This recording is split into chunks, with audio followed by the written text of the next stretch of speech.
Mungkin kita selalu bertanya dalam hati kita, kapan Imam Mahdi akan muncul dan di mana keberadaan Imam Mahdi saat ini?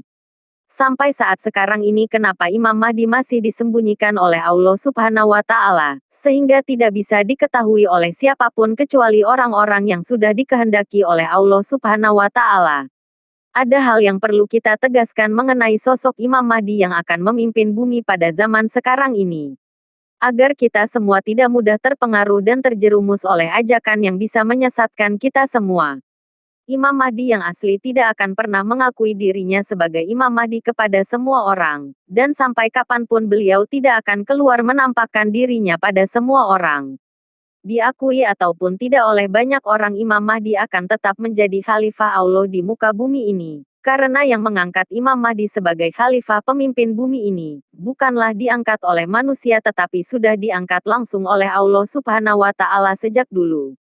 Bila ada seseorang yang mengklaim dirinya sebagai Imam Mahdi, ataupun bila ada seseorang yang dianggap oleh manusia lainnya sebagai Imam Mahdi, sementara di dalam diri seseorang tersebut tidak mewarisi roh kerasulan dan tidak jelas nasab atau silsilah-silsilah keturunannya sampai kepada Rasulullah Muhammad Shallallahu Alaihi Wasallam, maka bisa dipastikan bahwa seseorang itu adalah Imam Mahdi palsu.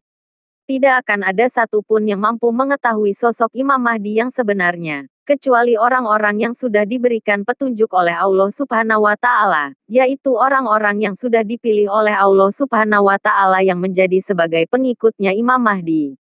Bahkan para ulama pun tidak akan mampu mengetahui sosok Imam Mahdi yang sebenarnya, jika mereka belum dikehendaki oleh Allah Subhanahu wa Ta'ala. Dan menurut kami, sampai kapanpun Imam Mahdi yang asli tidak akan dibayat di Mekah, apalagi sampai dibayat secara paksa. Karena awal bayat Imam Mahdi tidak dilakukan di Mekah dan Imam Mahdi sudah dibayat langsung oleh Allah Subhanahu wa Ta'ala sejak dulu. Kehidupan sosok Imam Mahdi sama seperti kehidupan manusia pada umumnya, meskipun ada perbedaan pendapat di kalangan ulama.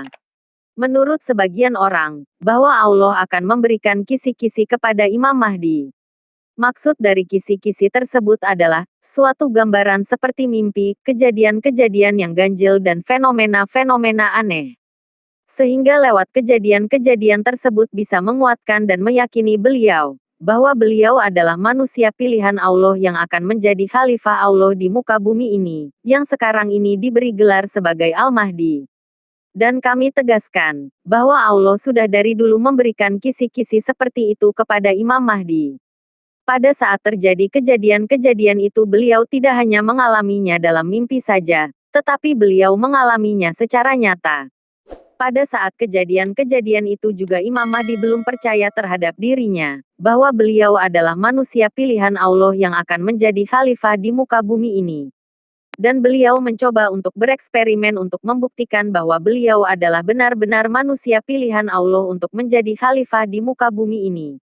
Beliau mencoba untuk bereksperimen, beliau mencoba memainkan dan mengatur posisi bintang-bintang yang ada di langit. Dan yang terjadi pun, bintang-bintang yang ada di langit tersebut bergerak sesuai dengan keinginan dan kemauan beliau. Bahkan beliau pernah mencoba bereksperimen dengan berdiri di tepi pantai. Pada saat beliau mengangkat satu kakinya, dan ketika beliau ingin memasukkan kakinya ke dalam air, tiba-tiba dari dalam air ada segerombolan ikan-ikan yang naik ke permukaan air sambil meloncatkan tubuhnya, dan membentuk suatu pusaran mulai dari kiri ke kanan. Ikan-ikan tersebut membentuk sebuah pusaran seperti orang yang melakukan tawaf di Ka'bah. Setelah beliau mengangkat kembali kakinya keluar dari air, tiba-tiba segerombolan ikan tersebut pergi dan masuk kembali ke dalam air. Tetapi setelah beliau mencoba untuk meletakkan lagi kakinya di atas permukaan air, tiba-tiba segerombolan ikan-ikan tersebut naik lagi ke atas permukaan air, dan membentuk lagi sebuah pusaran yang sama seperti orang-orang yang sedang melakukan tawaf di Ka'bah. Dan lewat kejadian-kejadian ganjil dan fenomena-fenomena aneh itulah, beliau semakin yakin bahwa dirinya adalah manusia pilihan Allah yang akan menjadi khalifah di muka bumi ini. Beliau mengetahui dirinya Imam Mahdi setelah mengalami kejadian-kejadian ganjil dan fenomena-fenomena aneh, dan melalui petunjuk-petunjuk yang telah diberikan oleh Allah Subhanahu wa Ta'ala kepada dirinya. Seperti sebuah proses panjang selama hidup beliau, sehingga menjadi sosok yang berilmu. dipersiapkan untuk menjadi pemimpin dan pemberi petunjuk pada zaman sekarang ini. Sebagian ulama berpendapat bahwa beliau mendapatkan kisi-kisi, dan sebagian ulama lainnya berpendapat bahwa beliau sama sekali tidak mendapatkan kisi-kisi.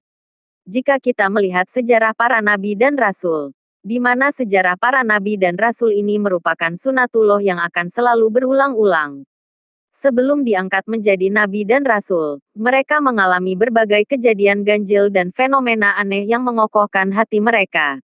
Seolah dengan hal-hal ganjil dan fenomena aneh itu hati mereka dikuatkan untuk kelak mengemban amanah yang sangat berat. Meskipun hal demikian, para nabi dan rasul tidak pernah mengklaim dirinya sebagai nabi dan rasul, kecuali diangkat langsung secara resmi menjadi nabi dan rasul oleh Allah Subhanahu wa Ta'ala. Demikian juga dengan sang khalifah ataupun Imam Mahdi.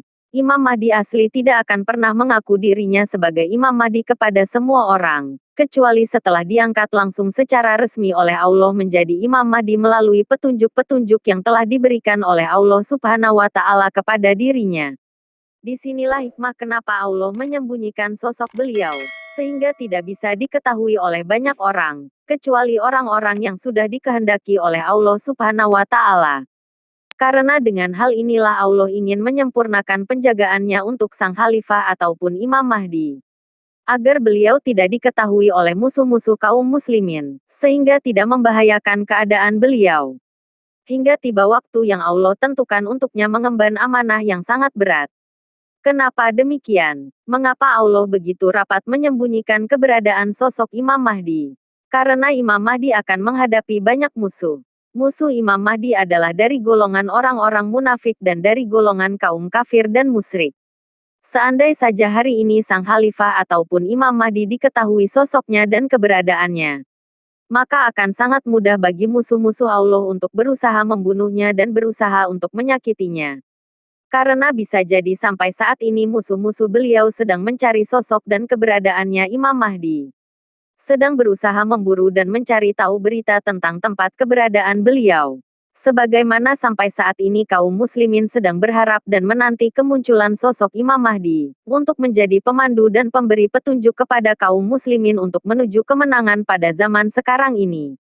Yang kemunculannya untuk memenuhi bumi ini penuh dengan keadilan dan kejujuran. Dan kemunculan beliau untuk memberantas semua kezaliman dan ketidakadilan yang sudah terjadi di muka bumi ini.